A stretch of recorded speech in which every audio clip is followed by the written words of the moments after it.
আসসালামু আলাইকুম। আজকে নিয়েছি গ্রিন জেলি, সাদা ভাত, আলুর ভর্তা। আলুর ভর্তাগুলো দেখতে দেখেন কি সুস্বাদু লাগতেছে। উপরে একটু সরষের তেল দিয়ে দিয়েছি। প্রথমে সরষের তেল দিয়ে নিয়ে নিচ্ছি ভাতের সাথে। সাদা ভাত নিয়েছি। আসলে আলু ভর্তাগুলো অনেক ঝাল করছি, আর আমি একটু ঝাল বেশি লাগে আমার, তাই একটু সাথে কাঁচামরিচও নিয়ে নিছি। এবার খেয়ে নিব, আপনাদেরকেও দেখাচ্ছি কীরকম লাগতেছে। আসলে দেখতে অনেক ইয়ামি লাগতেছে, অনেক মজা হয়েছে। মানে তো বলে বোঝানো যাবে না, তাই নিজেকে নিজেই বলতেছি। কিছু তো করার নেই, আপনাদের তো খাওয়াতে পারতেছি না।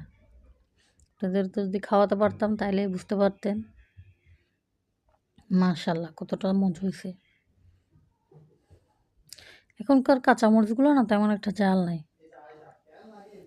তবুও নিছি সাথে 3টে নিছি, ভালো ভালো দেখে একটু।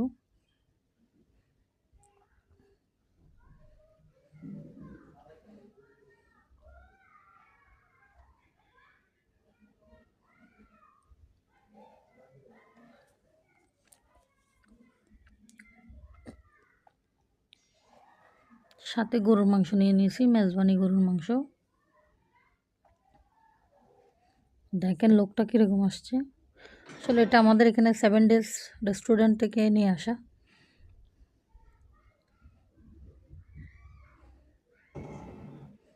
অনেক মজা হয়েছিল।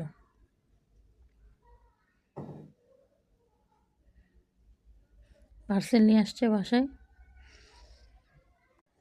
আসলে চট্টগ্রামের মেজবানের মাংস বললে কোনো কথাই নেই, কথাই শেষ। অনেক গরম, ধরতে পারতেছে না। আর টেক্সচারটা দেখেন, চাপ দিলেই গলে যাচ্ছে হাতে। অনেক মজাদার, অনেক মজাদার চট্টগ্রামের মেজবান, কথাই নেই। খুদা হাফেজ।